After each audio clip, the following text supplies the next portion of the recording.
just to introduce myself very briefly, my name is Carolin Roth. I'm based in London. I work for CNBC. This is a financial and business news channel. And as of last year, for about a year now, I've been anchoring a show called Marketing, Media, Money, which focuses on the future of advertising, the future of marketing, and the job of a CMO. So I'm really excited to be here. This is my first year in Cannes, and it's incredibly hot. I didn't expect it to be quite that hot, so I hope that all of you have a cold drink in your hand. If not, I can promise you that hopefully this debate is going to be quite heated too, so you may want to get a drink just in case now. So Michael's already done the introduction. Thank you, everyone, for coming. Just to explain the rules of the game, each of the panelists will get 2 minutes time at the beginning of the debate to explain his stance on why they're pro-programmatic or con-programmatic. And I want to kick things off with Tim. Tim, you're in the pro camp. Explain to us why. Thank you. Yes, I'm in the pro camp, which is probably ideal, seeing as I work for a programmatic agency. The reason I'm in the pro camp is consumer media consumption habits have changed. We now consume media through digital devices, whether that be our phones, our tablets, we stream TV, and naturally that lends itself to the automation of ad delivery, which is what programmatic is. Why is that important? Because it brings something into the equation that hasn't been possible for advertisers and brands before, which is the use of data. Firstly, you can use your first-party data, third-party data. The information that we have and our understanding of consumers, our customers, where they are in a customer life cycle or journey, where they are at a particular point in relationship they have with a brand. So that gives us one holistic view. Secondly, we can use data to understand their media consumption. So what devices are they communicating? And join that up so we have one coherent conversation with consumers. And then lastly, we can also use that data to inform the message. And it's not something that I think programmatic's nailed yet. And there's certainly going to be a lot of conversation and debate, I'm sure, around creative. But data can actually be used to inform the creative message. And when we get better at that, I think it really is the future. Thank you so much for that. Patrick, over to you. You're the other member here of the panel that is pro-programmatic. Why? Unlike a lot of the people who are at Cannes this week, I've spent pretty much my entire career on the client side. I came into marketing originally from a sales environment, and what I liked about marketing is I could get to do what I did with sales, but on a massive scale, and getting lots and lots of people to buy stuff and to do things. And ever since that beginning, what I've been trying to do in my marketing career is to remove any thought or idea of subjectivity over what we were doing. It always struck me as amazing when I came into it from a direct marketing viewpoint. Every penny I was spending got turned over 3 or 4 times, who I was targeting, with what message, which piece of text, what the call to action, which phone number. This was back in the Middle Ages, before digital. And I'd be able to see what was happening. And then on various other parts of the marketing mix, it was kind of, I think we should spend about 10 million, seems about the right number. Is everyone okay with that? Which I thought was ludicrous. So what I've seen over that period of time, through digital and to where we are today, is a gradual democratization of the information that was being fed to us from agencies and so forth. So I could really get to understand exactly who my customers were. I could link the back-end data boys and girls through the marketing campaigns and the advertising campaigns to the agency, and I could actually start to link those things together and get the right product and the right message in front of the right customer. Now, that's mainly been a digital activity up to now, where we are today.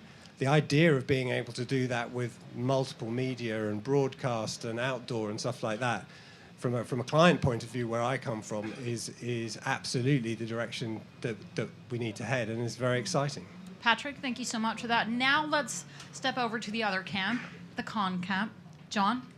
Okay, so this is arguably a hard one to argue, specifically in this environment. But I think the challenge for me with programmatic is it endangers the sort of commoditization of media. It's great for the sort of the background noise, but again, which is a percentage of the job. That is what you want to deliver in the most efficient and best way.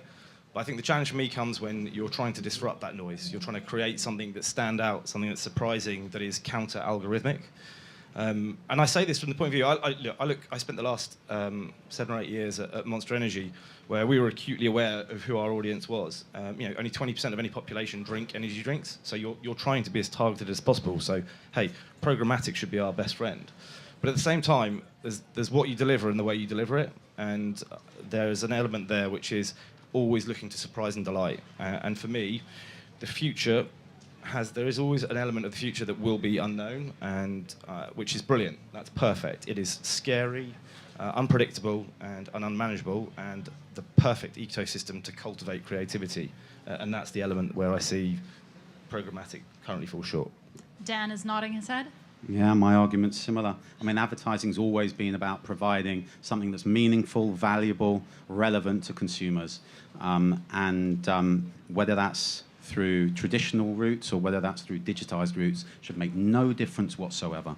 So for me, I'm seeing that, of course, the future is programmatic, but it needs to be more creative. And is it today? I'm not sure that it is. If you look at the real benefit of programmatic, it's taking the consumer through the journey, all right, through that digital journey. And does the creativity meet that? Are we all being served different types of ads that are creative based on the journey that we're taking through that digital environment at that given stage? I don't think it is creative enough. How many awards that are being given just down the road are those that are coming through programmatic creative development? Not enough, I'd argue. So that's kind of one thing. The next, I suppose, is around optimization. And I suppose the argument here is, optimization and always just looking at ROI and efficiency versus emotionalization. So again, as consumers, we kind of want to be, entertained. We want to be informed. We want to be inspired by advertising. Why has that changed now just because, the world's moved to a digital environment? It shouldn't change. The next thought is really around tech and pipes. How many of you guys in this room are just confused by too much jargon, by the fact that we make everything complex in order probably to self-sustain our industry? I don't know. I'm personally confused. Most of my clients are, as well. And we've got to simplify that. And at the moment, we are just really making it very, very complex. So let's, make that much more simple. And the final one, I suppose, is around audience. And it's fantastic that we were able to target those that are addressable first in the way in which we do things. That's very, very different to the past. But what about bringing in loads of other layers of creativity? And creativity in advertising and moving pictures and sound has always existed. So it's not just about it being audience first. What about mood? What about context? What about additional meaning? So for me, the argument is in favor of creativity and less so within the current functional or rational state that we sit in. All right, Dan, thank you so much for that. Plenty of points that I want to pick up on. And Tim, let me kick things off with you. We talked a lot about creativity and how that might be lost in the face of programmatic advertising. What's your rebuttal? I think what we're actually doing here, we're supposed to be debating programmatic, which is the method of delivery. I'd actually say there are challenges around creative within digital media. The programmatic part is just how the ad actually appears in front of a consumer. So these challenges are challenges with digital. They're not actually challenges around programmatic and if that's the future of advertising. I think also to the point around, disrupting and it not necessarily just being about audience. Again, that comes down to understanding, having an idea, being creative, what you actually want to achieve. It is a different skill set. It's not all about algorithms, but it does require people to operate and then they can deliver against what that creative idea is. So it's a different skill set and a different understanding, and everyone is on a journey to learn that, but that doesn't mean it has to stifle creativity. That's a really interesting point. So essentially you're saying that even with programmatic, creativity is perfectly possible. It's more of a difficulty, it's more of a caveat that comes with the entire territory with digital ads, you say. Yeah, as I say, it's a challenge to the digital industry. We're just talking about how we actually get those ads in front of people. John. Yeah, I think you're right. I think it's easy to take the debate away from it and just move it into creativity. And actually, that's just about creatives catching up. I think whenever there's kind of new technology comes in, there's that kind of that human nature to sort of rush ahead and do something just because we can, not because we should, and to really use the technology and then work out later how we should use it, because that's about pioneering and about moving forward. And I think that is the beauty of programmatic. Is it perfect now? No, but who wouldn't want to make it better? For me, the question really is, do we want everything to be programmatic? Do we want everything to be known? Do we want everything to be pre-allocated, pre-organized, pre-bookable, pre-decided, and preordained? Because I want most of it to be. Like, don't get me wrong. Like, I look at it's like human nature. I want human nature being kind of predictable is good because I can forecast, I can model, and I want that for a percentage. But I want to have a certain amount of unpredictability because it allows me to surprise not only myself but my audience and maybe the industry. And I think that's the bit for me that we need to leave room for. Patrick? There are good media buyers and there are less good media buyers. And the really good ones are the ones that always work with me and with my team to deliver something and share the insights. And really what programmatic does on digital, and hopefully will do one day on everything, is share that black box thinking with the team that are trying to produce the creative and put the rubber on the road. So it's really just replacing what used to be an Excel spreadsheet presentation on this is what we think your media laydown should be, with something that you can interact with as a marketing team and actually come up with the right answer for your customers and connect it with the rest of the business.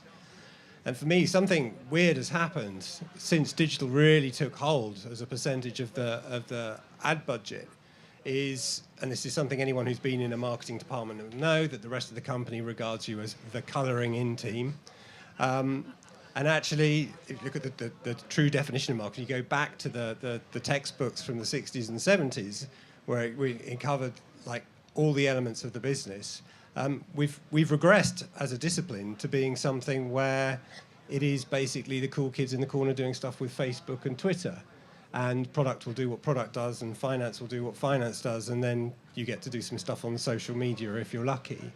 Whereas democratizing that information of what we're doing with whom and who are the customers and how are they actually working, and taking that off the table so that it's owned by the business, actually, I would argue allows the company, the marketing team, to actually go back to being creative in terms of what message you're actually putting in what context to the customer, but also creative in what are the products and the product features you want to put in front of the customer, and where do you want to make those interventions.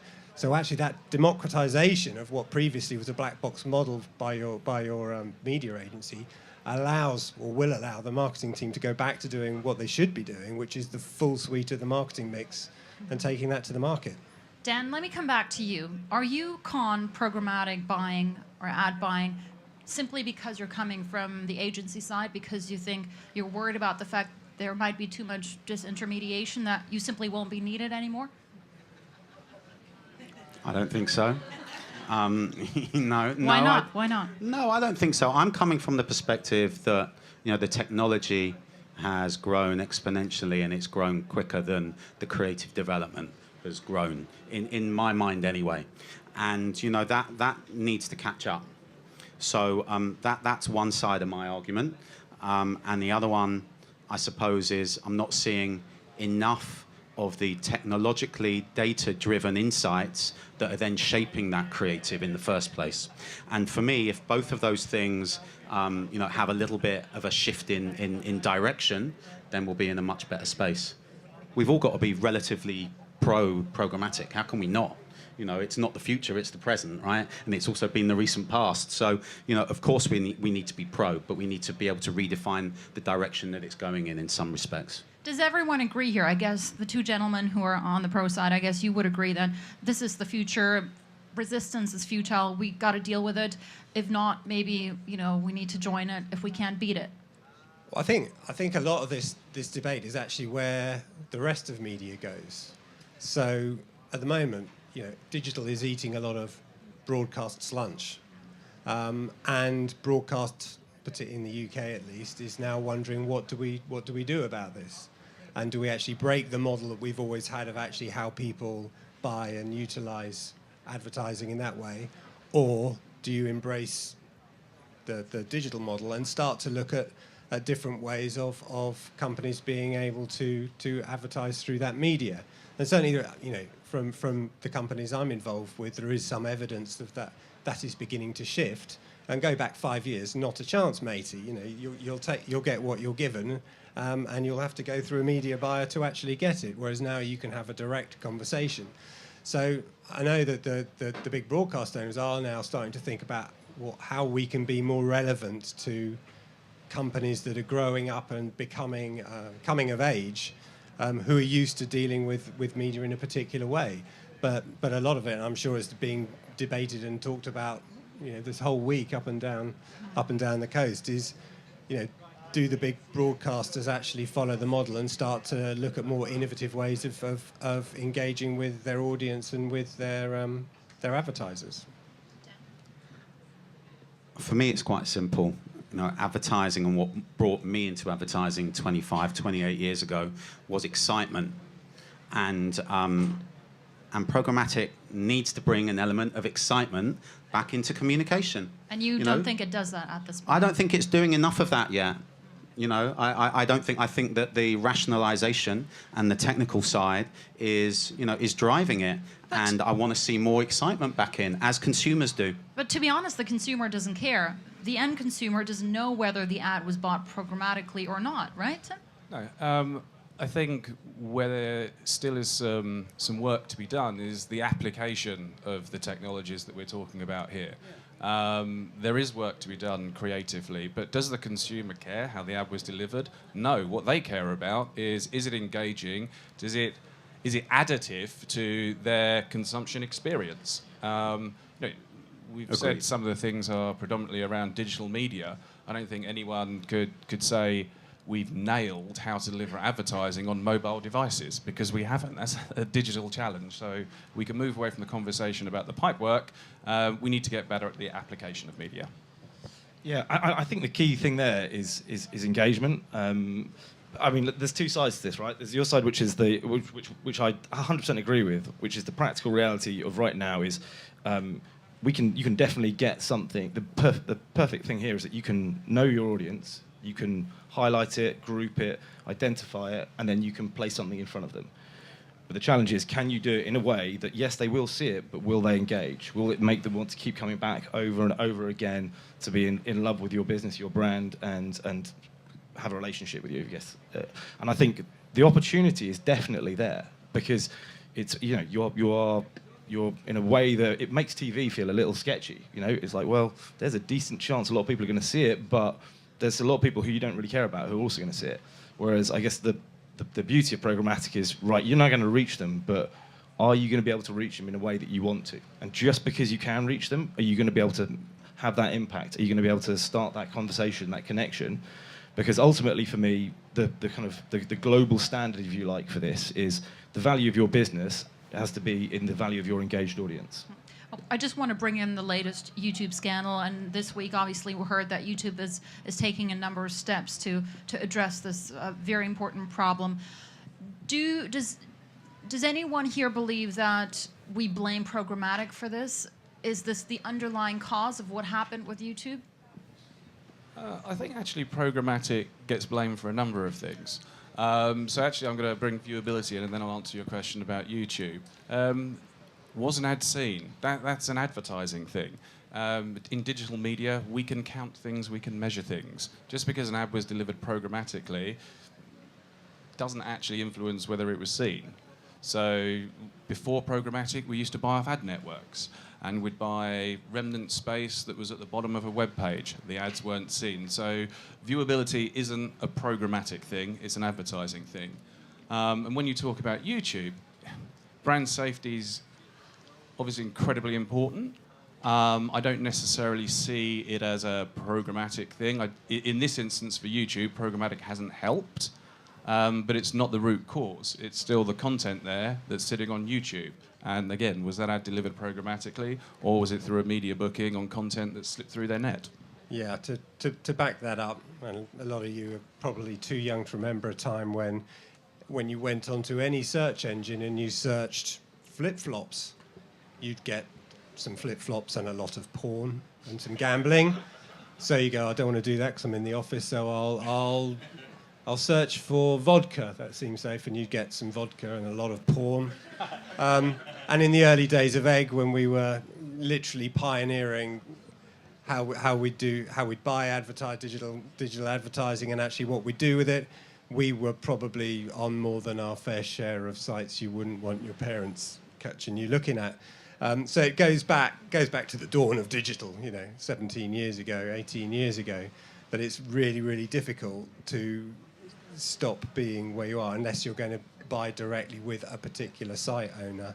And there's always space for doing that, is for doing a deal with a particular media owner and just positioning yourself there. But if you're after being on sort of on a mass basis, it's very difficult to avoid doing. And going back to pre-programmatic, when you were just doing crappy CPM deals, you were still appearing where you didn't really want your brand appearing.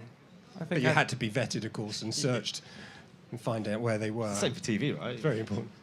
I think actually to that point, the biggest growth in programmatic spend has actually been programmatic direct, where there is that relationship direct with the media owner. So that's already happening now, and I think we've seen a shift from it being performance-based remnant space, moving back to quality content, where you want your brand to be seen, and having direct relationships with those media owners, and then it comes down to, again, the pipework and delivery of that, and we're seeing that now. I think the interesting thing here, and I mean that is amazing and fascinating to hear that the Egg placed itself in a few interesting places From the olden days. From the olden days, that is a one I will be retelling. But the thing I think that's I think the thing that's kind of I think that's just noise, right? When you see those stories, I think that's just good. Like, it's good newspaper filling. It's a good story, and so it gets good publicity, and the media know it's a hot topic. So anything that feels hot topic-y will get some headline space, as is the way for politics and any other news story. But I think the thing that you kind of forget there is that there is a responsibility on anyone involved. So there's a responsibility on the publishers, to look after their inventory, to make sure that that they have accountability for content not being seen in those spaces. There's a accountability on media agencies who have got a budget, not to use that budget responsibly and accountably, and make sure that the content doesn't get served in the wrong place. And then there's a responsibility to clients to be targeted. This is a targeted media, and you should be targeted because you can be. But I guess there's always that temptation then that says, well, look, I only want to reach this many, and then someone goes, oh, here's a really big number that will impress the board, and you're like, yeah, go on then. And I think, but that is a responsibility at the end of the day, and it's on everyone. It's not on one. It's not on programmatic. It's on everyone. So can I? And the responsibility for us as an industry to be able to self-regulate better than we're doing, absolutely. And to build the technology to self-regulate better than we're doing at the moment. So if you look at the development and the drive of the technology over the course of the last 2, 3, 4 years, so let's put that into good use to be able to self-regulate better. Dan, do you think that programmatic is simply too expensive? Do you think it drives up the cost unnecessarily? No, I don't. So cost is not an issue with this, because I guess it's very difficult to see how much it'll cost you. It might be cheaper, it might be more expensive, but there really is no visibility. I think the industry's drive for ROI and our clients' desire and requirement for ongoing efficiency and optimization is the challenge, and it comes back to my point of driving better creativity, or as you put, John, talking about it from an engagement perspective, entertain, inform, educate our consumers better. So from my perspective, it's less about the ROI, the cost or the efficiency, and more about the element of the task of entertainment, education, information, inspiring. John, do you think cost is an issue? I mean, I think it's a challenge. I think you don't want variability. You don't want to be going into an auction where it could cost you a lot more than you anticipated. But sort of like eBay. Yeah, but then it is exactly that. But then at the same time, I guess to the point earlier that it's who you work with, and I guess there's the better the team you work with, the better that's going to be managed and forecast and to any degree. So I think it's it requires education. It's definitely a perceptual limitation, but it's something that can be very easily overcome. It just requires good people and good practice. Before we open up the floor to question, Tim, I just want to come back to one point that I discussed with your boss this morning, very interesting one, basically saying that man needs to work alongside machine. It can't be the machine on its own. Why do you think this mix of man and machine is so important? The way we're buying media has changed. That's what we're talking about. There's a lot of confusion, and to cut through that, it's the people. It's a new skill set. So just relying on an algorithm or black box to make all those choices ultimately would be irresponsible. It's a new skill set, and everyone is upskilling. Advertisers and brands are bringing people in-house that understand ad tech and martech to help steer them, because it is the future. So, all right, we are now open for questions.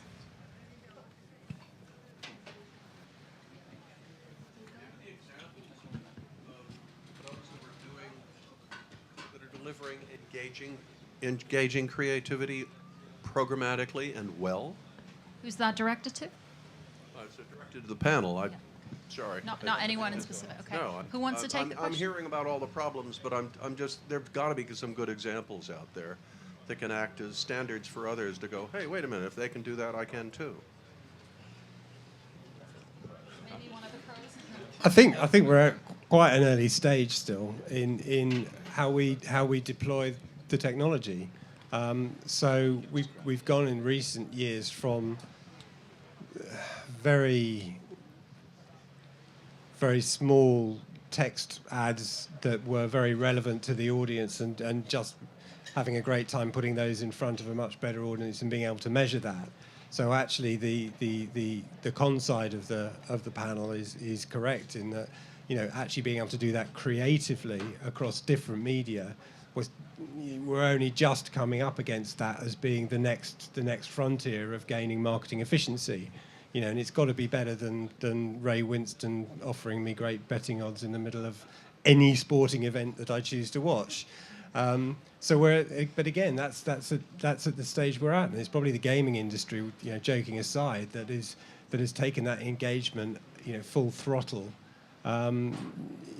to present it. But you wouldn't call it exciting or creative. It's just desperately trying to present. I don't know. I was about to say we didn't plant him, by the way, but that was probably one of the best arguments so far. But actually, I think for me it is gaming, like any gaming company, and is it engaging, or like it's so engaging that they'll adjust their product on the fly based on essentially performance marketing, which is it's all semantics, but they'll adjust their product to make their product even more sellable, even more engaging. So yeah, pick any Sharkwell, pick any gaming company that has that does app or online gaming as a really good example of how to deliver engagement and improve your product because of it. And as you said, to improve your business, marketing suddenly becomes an influencing factor on the overall business. Damn it. That was actually helping you, wasn't it? Yes. That wasn't very smart. No, but I mean, to answer that as well, I mean, without having, the best example in mind, in 3 days' time, when we look at, where the awards have been designated from just across the road over there, it'd be interesting to see how many are coming out, from a creative perspective through the programmatic route. And there need to be, and we need to champion them. And I think the fact that none of us can really think of any now, apart from some gaming ads, which probably, aren't that creative. They're effective, yeah, but they're not necessarily creative, entertaining, in the way in which we would have seen communication and advertising in the past, maybe answers the question. Tim, finally. I'm hoping that changes and we do see things coming out, from the awards that are demonstrating its creativity and entertainment. Let's hope so. Tim, finally, I don't want to put you on the spot, but do you have an example of where programmatic actually works? I did put you on the spot. That's fine. I think where programmatic has started is through DR spend, so direct response, where people are measuring return on investment. It's where digital media started. And if you look at the spend and growth in spend, that is delivering against the goals that advertisers are currently setting against that activity. The next stage is for it to move into the branding side of things, the engagement, and we're all agreeing that there needs to be developments in creativity and the creative assets that are delivered. So the success is, look at the amount being spent. Advertisers don't waste money, and currently they've been using it as a DR medium. Any other questions, please? I'll give you some more time to think about some of the questions, but I've got another one for the panel. Why is it that programmatic hasn't really conquered TV yet? What's the problem here? That seems like the last frontier, but it seems unconquerable at this point. I think there's some unique challenges with TV, in the same you used to get with press, where they're very responsible for the overall product that they're putting across. So the attractiveness and relevancy of the advert, we actually love adverts. We love big ticket advertisements, and for a long time after the financial crisis, it felt like we were never going to see big, glossy, amusing adverts ever again because no one had the budget, which again I'm sure was debated long and hard here at the time. Whereas now we've got them coming back again. So being able to do that programmatically and link the content to the audience, there's a lot of moving parts in delivering what we see in our living room, and it's just not caught up to that yet. But you're just starting to see the first elements of personalization, and we joked about gaming, but some of the gaming companies are doing that already, and it's just beginning to sort of put them into a more live feed than something that you had to upload like 6 weeks ago, like back in the dark ages. It's just going to take time, and it's going to take time for the media owners to actually figure out what are the more creative ways of doing deals with advertisers, and then for companies to come up with ways of serving those dynamic adverts in a way that doesn't ruin the overall effect of the channel. And you're a media owner.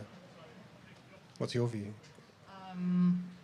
I find that, and I think this plays into the points that Dan and John were making before. I find that people and viewers are very unpredictable. It's very difficult to foresee what their reaction will be. After all, we're human beings, we're not bots, and that's why I personally feel that programmatic advertising could be problematic for TV at this point. John? Yeah, I was like, programmatic can be problematic. There's some political repetition you could do. I think look, I think it's none of this is insurmountable. I think that's for me that feels like the reality. And actually, you as you kind of move up the chain, if you like, in terms of the capacity to reach a bigger audience, the responsibility grows, and so all the lessons that need to be learned now, if you like. Before you can progress and move on to the next level. But as I say, I still think there's. I think that's the reality, and I think that the technology is very easy to kind of get you there. It's just, will the kind of creativity have caught up so that what you're delivering can match the method of delivery? Because the method of delivery is fantastic, but the actual content probably hasn't caught up yet. That's the first thing, and then the second thing for me though is, there will always it's the quote on Einstein's wall. It's not everything that counts can be counted, not everything that can be counted counts. And I think that's always something that we've got to keep in mind here is, no one loves advertising. They just love it when it's done really well, because like any good piece of content, whether it's book, film, or music, it surprises and delights you, and maybe enables you to look at the world in a slightly different way, and that should always be our goal and ambition, however lofty it might be. That's a great point. I'd say the reason we're talking about TV, the technology isn't quite there yet. If you look at the way people are consuming content, things like Netflix, instant gratification, on demand, and that's over IP. Broadcast, is it through cable? Is it through a satellite dish? Is it broadcast? It's actually quite hard to programmatically insert an ad into content right now because the technology is not in place. As more of it is about on-demand content, it will become easier, and we'll see a quicker adoption of programmatic in that space. That'll take, 5-10 years? Are we closer than we think? 5 or 10 years seems fairly reasonable. I think some of the predictions that you'll read is, in the next 18 months or by 2020, 80% of TV, there are some wild predictions that are made. It's going to take a bit longer than you're led to believe. These things always happen slightly slower. All right, we've got one more question. Hi, this question's for Dan. So with more and more advertisers seemingly taking their programmatic buys in-house, how much of a threat is this to the agency model? Oh, that's a good question. You ask someone else. No, I think it's about working out the right kind of modular system, because I'm seeing, as a chief client officer of our organisation, I'm seeing quite a few of our clients starting to take some of their programmatic in-house. I think that it needs to work in a bit more of a modular way, from the media owner through to the agency, through to the advertiser as well. And of course, the advertisers wanting to own their own data. So that's the core reason that I'm finding anyway, with our clients anyway, as to why they're wanting to take it in-house. So they want to be able to be, the influencers themselves of their own information. For me, it's about finding the right modular system, and I mean that in a combination of the technology that's being used, and it needs to be agnostic enough, the people that are skilled enough to be able to do it, that can work across the different organizations.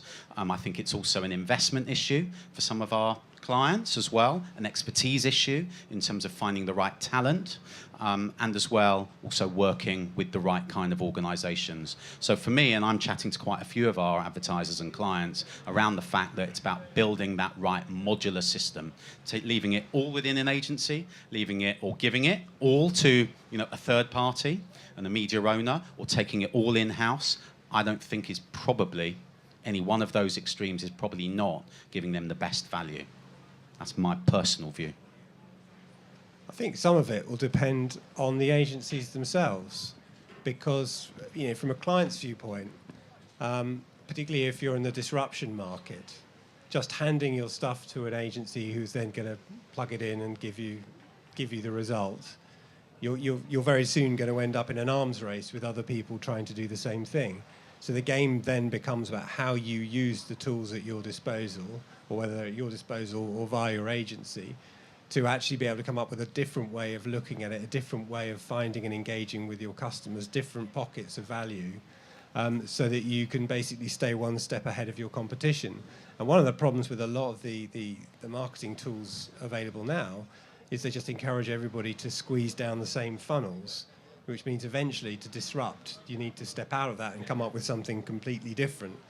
And so the agencies that help clients do that and are willing to engage with disrupting some of those existing things will continue to do well. And I think if they just stay churning out the same thing as 4 or 5 other shops on the street, it'd be really difficult for a client who's looking to make disruptions or exponential improvements just to stay in that model.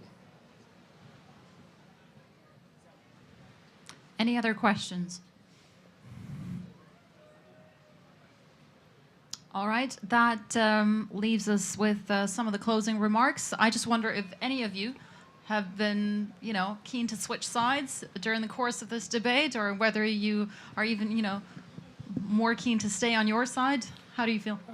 I think you'll probably find we're all pretty much on the same page. I think, to summarise, there's a lot of work that needs to be done around creativity. I'd also say it's actually quite refreshing to have sat here for 45 minutes and it not all be about fraud, viewability, and those topics. So, yes, futures in creativity. Tim, thank you. Yes, I still believe, partly because I want to believe it, that the future is programmatic, or some version of it, particularly, as you said, with the broadcasters that maybe we haven't quite invented yet for the whole sort of ecosystem of broadcast. It's already there in digital, that horse is bolted. But for the rest of media, there is always room for innovation and disruption and doing something differently. But that democratization of data and where it is and what you can do with it, so that marketers can go back to doing all elements of the marketing mix, I'm still vehemently in favour and believe in. And John, you didn't switch to the other side either. No. Well, it's hard for. No, I think that it is. I would be lying if I said I wasn't a massive fan of programmatic and a vehement supporter of ignoring news and saying that actually it's just incumbent on all of us to make it better. And so that for me it is and will always be the case. And I'm a huge believer in the contribution, as you know, as Patrick put it, the contribution of owning and managing your data and how that can massively contribute to your business. We saw it at Monster. You know, we focused on audience and data and went from and overtook Red Bull in engagement on all social platforms. Overtook them in the US market, and you know, with the third highest share price of the last 20 years. So it works. You know, it's a really important factor for all companies should be taking on board. I just think as it develops, as it grows, the thing that needs to be, as we've talked about, the thing that needs to be taken into account is how do you allow for the creative, for the content, and for the ability to surprise and delight people to be a key factor in what drives it forward and not just something that's being dragged along behind. And Dan gets the last word. I mean, how exciting. We got an opportunity to be able to learn and know so much about consumer behavior, and let's put it back into, you know, the way in which programmatic advertising is actually reaching people on a daily basis and making the most of out of the fact that we're now understanding what their journey is in comms. So exploit it, make it fun and inspiring. Gentlemen, thank you so much. Really appreciate your insight. Very insightful. Thank you so much.